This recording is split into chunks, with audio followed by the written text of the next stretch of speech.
Well, hello YouTube people, hello Facebook people, hello Twitter people, and hello LinkedIn people. This is Bob Hickman. It is so good to be back with you. Well, I've been getting a lot of letters lately about the mystical fairy realm. And I actually did a video on fairies recently, and I'll put the link below on that. But an interesting question that has been coming up is, Bob, are elves real? What are they? How do they connect to fairies? Well, elves, first of all, are real. I know people say, oh, I thought that was just myth. You're going to tell me Santa Claus and the elves are real? Well, elves exist as a dimensional being. They are connected to the Fae Kingdom. And I'll put that on screen, the Fae Kingdom, which means the fairies. But they're a separate group of being. Back here, a lot of you have been writing, asking me about my tapestry here. And I love this because this shows fairies here. In mushrooms, climbing on mushrooms. And you'll notice here we have a girl fairy here with wings. And then we have a little boy here, but he doesn't seem to have wings. Well, this is an elf. Now, elves are a class of fairy, but generally elves do not have wings. And elves appear very humanoid in appearance. Now, this elf here is actually probably not the best depiction of an elf, because actually elves are not little tiny people like 4 inches tall. Elves are actually full stature like humans. And in fact, an elf could walk amongst us and we wouldn't even recognize them because they look so human. The thing that gives elves away is that they have pointed ears. So, you know, an elf you'll know by their ears, but their overall physical body appears very human. Now, elves tend to be slighter in build than humans. They're thinner, they're a little lighter, not so tall. You won't generally see big, strong, bulking elves. They're very thin, a little more wispy looking. But they do appear human. Now, interestingly, if you study the history of elves, elves have appeared all over the world. We have records of them in the earliest records coming out of Scandinavia and out of Germany, and also the Celtic Isles, such as the United Kingdom, Great Britain, Ireland, Scotland. All of these various countries reported the elves. Now, you know, some of you are saying, well, Bob, I want to know more what they look like. Well, you know, what's interesting is there was a movie a few years ago called Lord of the Rings. And I love that movie because Lord of the Rings actually used people, and they depicted elves in a very realistic way. So if you want to know what elves look like, watch that movie. I'll put some pictures up here. Actually, I think on this side for you here to watch. But check those out. You know, because when you look at elves, one of the things that you'll notice is a lot of them have very straight hair. And a lot of elves, of course, as I said, their features are very human. And you could meet an elf and not even know it, you know. There are many recorded instances of people who have actually had encounters with elves, and later on it was revealed to them that they had met with elves, you know. Now, are elves good or bad? Well, it depends. Are humans good or bad? See, there are classes of elves that are very good, that do good in the world. And I'd say really 99% of the elves are pretty good. They're not humans, so they may have a little different value system than us. But overall, elves are in harmony with humans. There are a lot of elves, from what I've been hearing, that are very upset with humans because they feel that the earth is being desolated by humans.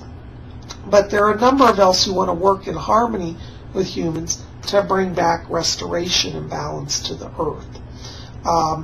You know, if you want to start working with elves, one of the things that you could do to draw them to you is start using the symbol of the elven star. It's also called the fairy star. I first learned it's the elven star. I'm going to put it up here for you guys to look at. So this is an image of the elven star up here.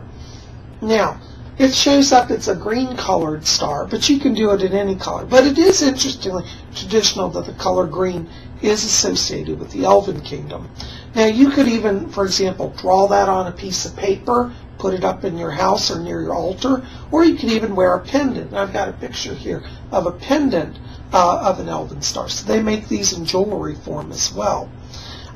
You know, there's interestingly, for those of you who study Wicca, there's a whole branch of Wicca which is called Fairy Wicca, which focuses on the elves as well. So if you're studying Wicca, you might want to do some research on Fairy Wicca to learn more about the elves. Now, elves are very interesting because, you don't generally just see them every day in life. But when you have an encounter with an elf, you won't doubt it. If you want to connect with elves, I would suggest that you go out in nature because elves tend to reside in forests.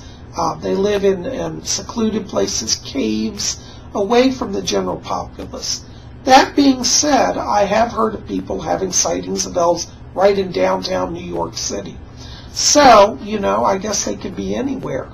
But really, traditionally, elves are found in the faraway places and in the natural world.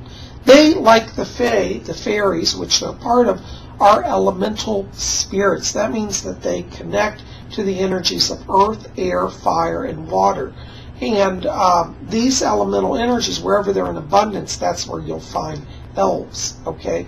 Now, like Santa Claus with his little elves running around, that's more of a fictional thing, that elves are, running around making toys. But I guess some of them could. But really, elves, their purpose is to, protect the natural environment. And if you find an area where there's a lot of deforestation, like down the Amazon, you'll probably find elves down there trying to stop that and protect it. And elves can be very sneaky because they can do things like, suddenly just, make a machine stop that's going to bulldoze a bunch of trees. If you want to work with the elves, you want to be very mindful of the natural world and help protect that. And you'll be sure to make a friend with the elves. Also with elves, one of the things that you'll see around an elf is that they are very psychic. Elves have a psychic ability. Many of them communicate telepathically. And elves are supposedly some of the earliest teachers of magic. It's been told to me that many humans learned the magic arts from the elves. And in fact, if you study the ancient traditions of witchcraft, the early elves figure very predominantly. Many witches claim to have elf allies and almost like familiars, really, that work with them. So I think elves are very, very fascinating. Elves' lifespans are not the same as humans. Elves live to be like hundreds of years old. I've even heard that some elves live to be 1,000 or more. But most elves live to be in the several hundred years of old age group. So they do have long lifespans. And unlike humans, elves don't age in the way we do. We get all decrepit. But elves actually tend to keep their youth and keep their appearance. And if you remember in the Lord of the Rings movie, they said elves never die, they're immortal. It's been my experience elves are not actually immortal, but they do have extensive lifespans. Okay? So anyways, I myself have been told that I have, and it's interesting, I've had 2 different psychics that read for me, tell me that I have my own bloodline connection to the elves. And I found out that I do have Irish blood as part of my genetic heritage. So, interestingly, there are many stories that say that the Irish people are interconnected to the elves. So, who knows, maybe I'm actually part elf, So, that would be kind of cool. Who knows? Anyway, so it's certainly an interesting thought. But I've had 2 different psychics say to me, you have elven blood. And you know what? Why not? I think it's kind of cool. So, who knows? But I do love the elves. I'm a big fan of them. We're actually going to do this video in 2 parts. This is part 1. I just want to kind of discuss a little bit about the elves, where they reside, how to know them. And in the next week, I'm going to do a part 2 to this video. And I'm actually going to set up an elven altar and do a ritual for the elves for you guys. I couldn't do that today because of my reading schedule. But I hope you'll definitely keep it here. We're going to do more videos about the Fae Kingdom and about elves, about fairies, and I hope you guys will keep here. Anyways, study the images here in this video. That'll help you start to know kind of, what to look for when you, are looking for elves. One of the ways also you can work with the elves is do a meditation. Draw them to you. Sit and ask for them to come. The elves love to be invited, just like all people. All people want to know they're welcomed. And if you welcome the elves to you, go to a place in nature, find a beautiful tree that you connect to, sit and invite the elves to come to you. and you might get a connection. Now, because they're telepathic, you may receive a message. You may not actually see them right away, but in time, with enough practice, you may start to see them. It's commonly believed that they dwell between the material world and the spiritual world, kind of on the edge of the etheric realm. So sometimes they're visible and sometimes they're not. So, it takes some practice to learn how to move between the worlds to connect to the elves. But I want you guys to think about that. In my next video, I'm going to set up an altar. I'm going to show you some rituals, and we'll have that coming up, so keep it here at Spirit Channel.